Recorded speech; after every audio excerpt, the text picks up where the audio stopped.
responsabilidade enquanto servos do Senhor Jesus, enquanto guardiões da nossa família, aqui, escolher o que fazer a partir desse conhecimento, desse ensinamento que Cristo trouxe para nós.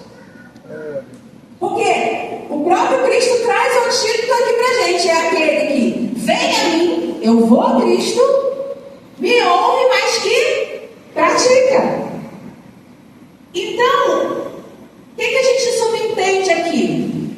Que a gente precisa tomar algumas providências, algumas ações, para que a nossa família não seja tão afetada, ou seja, não vá por água abaixo no meio das tempestades.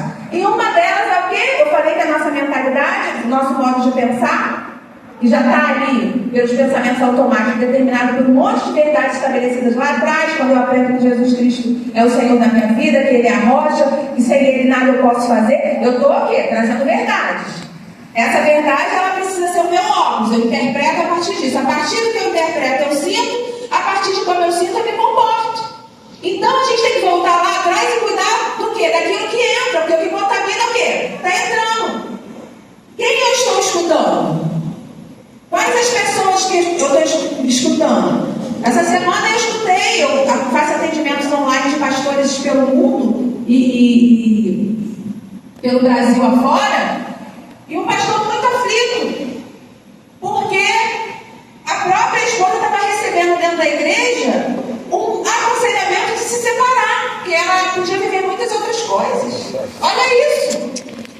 Então nós aqui, enquanto servos do Senhor, a gente precisa estar ligado, sabe por quê? Porque a palavra de Deus diz aqui, nós estamos aprendendo, que mesmo aquela casa que está sobre a rocha, não está livre de ser perturbado pelas tempestades.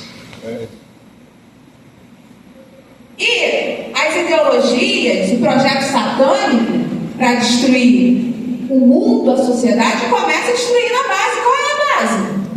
Família, porque a família é o projeto de Deus desde o Éden. Todas as histórias fantásticas da Bíblia têm uma família como pano de fundo. Aleluia! Desde o Éden.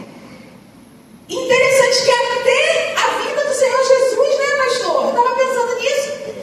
Deus é poderoso, Jesus poderia fazer assim, Jesus assim, e de repente aparecer no mundo, para que ele tem que passar por uma mulher? Tem que ter a representação do pai, José, né? Da mãe Maria. Olha como essa instituição é algo tremendo e importante, como o inimigo tem feito para distorcer. É, meu Pai. Oh, Jesus, querido, tem misericórdia. Mas Deus levanta nesta manhã para ouvirmos essa palavra, para despertarmos que nós precisamos fazer essa parte. Glória a Deus. Sabe por quê, queridas e queridos? Porque é primeiro em nós. Oh.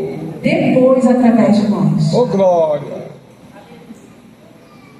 Sabe aquilo que você fala para o seu filho? Para ele orar, para ele jejuar, para ele buscar em Deus. Não adianta nada se você não fizer. Porque o filho, ele aprende por modelagem. Então, se você diz que tem fé e não tem obra, o filho não está aprendendo. Oh, Jesus. Nós precisamos exercitar a nossa fé diariamente na nossa vida para, inclusive, arrastarmos quem está do nosso lado. Não adianta sermos bons para fora, porque hoje em dia está sendo muito fácil ser bom para fora, não é isso? Tem rede social, tem internet, aí você vai lá, coloca só recorte. Então tem aqui, né, os adoradores. Irmãos, onde que é mais fácil ter cara de crente? Eu acho que é dentro da igreja, gente. Porque você fechou o olhinho, jogou a mão pro céu, dependendo da vestimenta que você está, meu Deus do céu, canela de fogo. Ele ali é cheio. Mas e os recortes? E o que está acontecendo em casa? E a forma como eu estou falando com meu filho, com meu esposo, que eu, marido, estou contratando a minha esposa? Será que eu estou dando? Porque existem funções, lembra que eu falei do homem, da mulher, dos filhos, dentro de uma casa. A função do homem é pesadíssima. Eu acho, irmãos, eu agradeço todos os dias a Deus por ter nascido mulher. Eu falo, Senhor, muito obrigado pela tua misericórdia. Porque a Bíblia diz que é o homem que tem que dar a vida o quê? Pela esposa.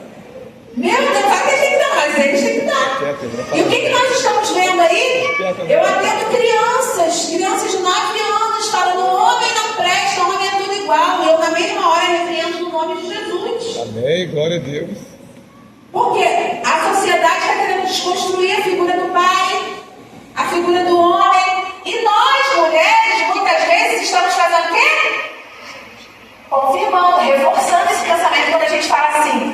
Eu sei que a gente ri, né? Porque a gente escuta muito isso. Mas isso é algo muito sério.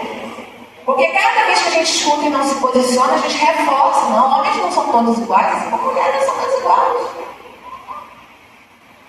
Deus levantou o homem como o quê? Como cabeça do lado do governo. Óbvio que a gente está tendo um problema sério aí, porque eu falo que é um problema em cadeia. A mulher não está sendo preparada para ser mãe e educar o filho. Consequentemente, esse filho cresce e não está sendo preparado para ser homem. A gente está vivendo isso. Só que ainda existe esperança. Oh, glória a Deus. Aleluia. Ainda tem fiéis na terra. Glória a Deus. Ainda tem pessoas que prezam, sim, a família. Ainda tem pessoas que são gratas a Deus por poderem ser instrumentos dele na terra.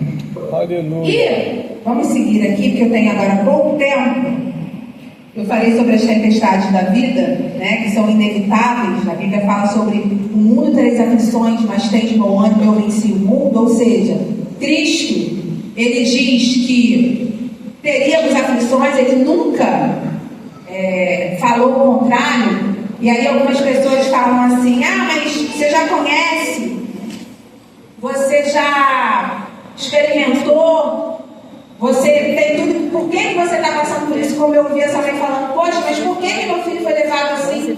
Se eu dediquei, eu consagrei ele, mas o próprio Cristo fala que teríamos aflições, mas que poderíamos trilhar o que é o caminho do meio. Sabe por que ele fala assim? No mundo tereis aflições, mas tem de bom ânimo?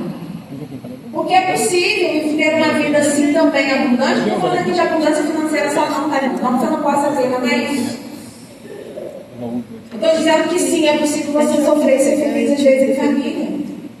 Às vezes quando a pessoa chega no nosso cérebro, tem uma tendência de filtrar só o que é ruim. Sabe aqueles elementos da situação que confirmam as minhas hipóteses? Então às vezes eu chego, até muitas mulheres, a maioria são mulheres, elas às vezes trazem a visão delas, tem que trazer mesmo. Ah, mas é assim, é assado, é assim, é assado. E aí quando eu paro para perguntar sobre o restante, e aí a pessoa percebe que o cérebro da pessoa, porque o nosso cérebro faz isso, começa a filtrar elementos da situação que confirmem aquela hipótese. Fulano não liga para mim, fulano é assim, fulano é assado, fulano é isso, e começa. E aí quando a gente começa a ampliar para ver o contexto no geral, a gente percebe que tem outras coisas ali. Ah, mas nisso você é insatisfeito? Eu sou, mas é nisso. Ah, não, nisso eu sou satisfeito. Nisso você é feliz? Nisso eu sou feliz. E nisso você é realizado? Nisso eu sou realizado. Quando a gente vai bater ponto a ponto, a gente percebe que 80% da pessoa está realizada e 20% não. Mas o cérebro é tão terrível que ele vai filtrar o quê? O que está ruim. Aí superdimensiona, superestima. E daqui a pouco, ao invés de você estar enxergando a graça de Deus todo dia de acordar, estar vivo, ter uma família, ter uma casa, ter um lar, ter tantas bênçãos para poder produzir, porque a parábola da figueira e frutífera é justamente isso, né? Ele tinha um contexto favorável para frutificar, e quando o servo vai lá e fala: me dá mais uma chance, permita que fique mais um ano aí, o contexto ali era favorável, né? E quantas vezes nós temos esse contexto favorável? A nossa família, a nossa casa, a igreja, a palavra do Senhor. Temos. E aí o nosso cérebro filtra o quê? Aquilo que está ruim. E aí a gente só consegue ver aquilo que não funciona. E aí, aquelas qualidades que a sua esposa tem, praticamente deixa de existir. Porque você só vê o defeito. Mas ela é chata, ela é reclamona, ela é isso. Não que às vezes a gente não seja, né, irmão? Tem hora que a gente já começa. Mas e tudo que ela faz? E todo o restante? O cuidado, o carinho, o zelo, as coisas, cuidado. Cadê? Será que tudo fica, né? Não dá para reconhecer igual o marido? Ah, mas ele não faz isso, ele não lava o copo. Mas o que ele faz? Ele não lava aquele copo. Mas ele sustenta a casa? Ele faz isso, ele faz aquilo? Vamos colocar, claro que tem casos aí que, se não for Jesus, está perdido, né, irmão? Porque tem casos que parece estar perdido, mas em Deus, em Cristo. Oh, glória. O irmão até riu ali, né? Porque tem casos que a pessoa nem sustenta e nem lava o copo. Aí fica difícil, né? Mas nós não estamos falando disso aqui. E assim, para a gente caminhar aqui para o fechamento, eu estou no tópico 207, tá, pastor?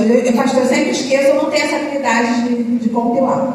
Mas a psicologia diz que a diferença entre o prudente e o insensato não são as circunstâncias, mas como a gente interpreta e reage a elas. Ou seja, aquilo que a gente estava conversando.